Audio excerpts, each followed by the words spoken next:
The impact of weak monsoon on India's farm production this year on economy is likely to be limited, according to RBI annual report, as rainfall levels have improved considerably over the past 1 month. Even some deficiency will not have a debilitating impact on the economy. Let's try and understand how monsoon deficit affects agriculture. Rainfall deficit has again widened to 18% for the entire country. It is much higher in crucial cropping zones in northern and central India. In Punjab and Haryana, shortfall is more than 60%, having an impact on productivity even though these regions have irrigation facilities. Some states have received no rainfall in the past few days. The Met Department has forecast subdued rainfall activity in the northern and northwestern region, which can further impact paddy, cotton, coarse cereals and pulses, lowering water level in reservoirs. It was 97% below normal in Uttarakhand, Himachal Pradesh, Jammu and Kashmir and eastern Rajasthan. The Indian Meteorological Department forecast heavy rainfall only across the east and northeast up ahead. In Haryana, where only 60% of the land is irrigated,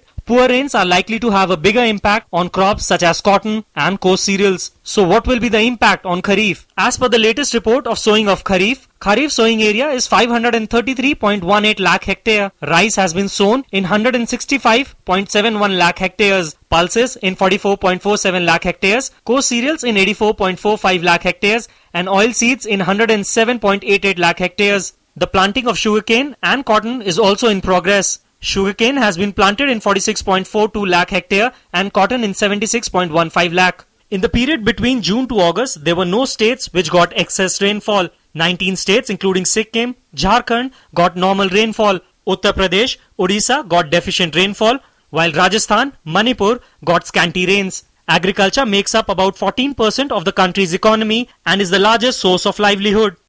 Business Desk, DD News.